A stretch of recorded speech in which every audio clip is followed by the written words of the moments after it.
अस्सलाम वालेकुम। आज की वीडियो में हम डिस्कस करेंगे कि हमल कैसे होता है। देखिए प्यारी बहना, हर महीने जो आपको पीरियड्स आते हैं वो पहले एक अंडा बनता है। हर माह एक अंडा या ज़्यादा अंडे बेज़ादानी से खारिज होते हैं, जबकि जब हमल नहीं होता तो वही अंडा आगे जाके रैप्चर होके मेंसेस की शक्ल में निकल जाता है। अब यहाँ पे मैं आपको बताऊँ कि ओवरीज हमारे दोनों तरफ ओवरीज हैं, राइट जानब लेफ़्ट जानब। अब एक महीने पीरियड्स आपको राइट साइड से आते हैं, दूसरे महीने पीरियड्स आपको लेफ़्ट साइड से आते हैं।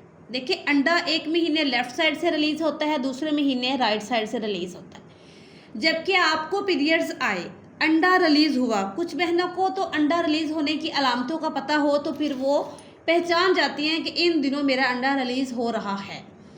अब जब हर महीने अंडा रिलीज़ होता है और जब एक अंडा आके ओवरियो से निकलता है और फ्लोपियन ट्यूब्स में आता है, वहाँ पे वो स्पर्म का इंतज़ार करता है।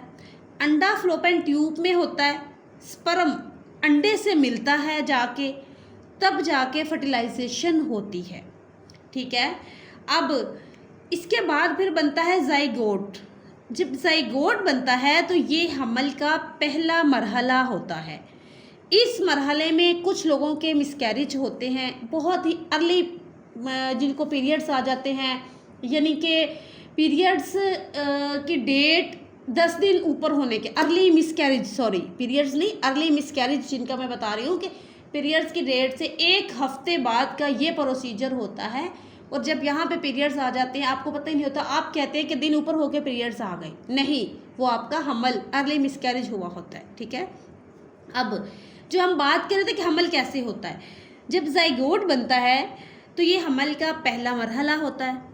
अच्छा जी, फर्टिलाइजेशन के बाद ज़ाइगोट की तकसीम होती है कई हिस्सों में। जो हमल होता है, छोटा सा टुकड़ा होता है, जो फर्टिलाइजेशन के बाद ज़ाइगोट की तकसीम ऐसे होती है कि 2 से 4, 4 से 8, 8 से 16 तकसीम होकर एम्ब्रियो बनता है। फिर दोनों स्पर्म और जब ये एम्ब्रियो बन जाता है, स्पर्म और अंडा दोनों बच्चादानी में जाकर उसकी दीवार से जुड़ते हैं। ये जुड़ने का अमल इम्प्लांटेशन कहलाता है। अब कुछ बहनों को इम्प्लांटेशन ब्लीडिंग भी होती है। अब इम्प्लांटेशन ब्लीडिंग कैसे होती है, छोटा सा पिंक कलर का दाग लगता है, और लड़कियों को पता, जिनको पता है, जो कि मेडिकल से रिलेटेड हैं या वीडियोस देख देख के उनको डॉक्टर्स समझा देते हैं, पता चल जाता है कि इम्प्लांटेशन ब्लीडिंग जो है इसका कोई ख़तरा नहीं होता, कोई नुकसान नहीं होता। कुछ बहनें इसको पीरियड समझ के और मेडिसिन खा लेती हैं, और वो इम्प्लांटेशन ब्लीडिंग होती है, हमल होने का एक निशानी होती है कि यहाँ पे बच्चेदानी पे जुड़ा, वहाँ से थोड़ा सा ब्लड निकल आया, एक इंसानी जिस्म है ना अंदर से, तो उस चीज़ को आप नहीं देखते और दवाइयाँ खा के पीरियड्स आपको आने स्टार्ट कर देते हैं, यानी कि आप अपना हमल खुद ज़ाया कर लेते हैं। खैर ये बातें तो बाद की हैं, अभी जो मैं आपको समझा रही हूँ ये साथ में इसलिए ऐड कर रही हूँ कि आपको हर चीज़ की नॉलेज हो। यहाँ से हमल का बाकायदा आगाज़ होता है और एम्ब्रियो नशोनुमा करना शुरू कर देता है, ग्रोथ। ये वही ग्रोथ है जो कि हमल में कहते हैं कि रुक चुकी है, और उसका ट्रीटमेंट करवाना पड़ता है। बहनों को इंजेक्शंस दी जाती है, टैबलेट्स दिए जाते हैं, जिसकी वजह से उसकी बच्चे की ग्रोथ दोबारा शुरू हो जाती है। अब बहनों को यहाँ पे अलर्ट रहना चाहिए।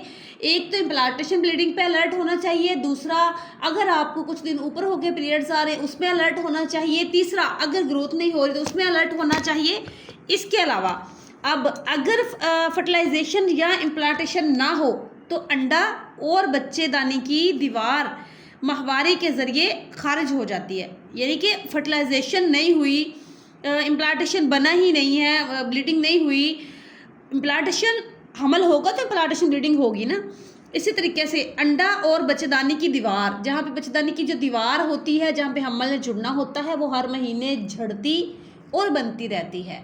इसी तरीके से अंडा हर महीने निकलता है और आता है। ये दो चीज़ें होती हैं और औरत के अंदर ये चीज़ के, इसी को हार्मोन्स कहते हैं। इसी का बनना प्रोसीजर को एक रतूबतें पैदा होना जो कि हमारे वजाइना के ज़रिए से हमें पता भी चलती हैं, वही हार्मोन्स होते हैं। इन्हीं में प्रॉब्लम आती है, इन्हीं में मसला आता है, इसी वजह से हमल ना होने की वजह यही से शुरू होती है।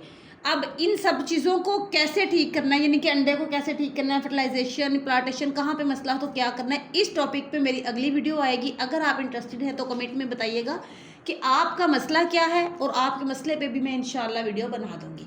Thank you very much.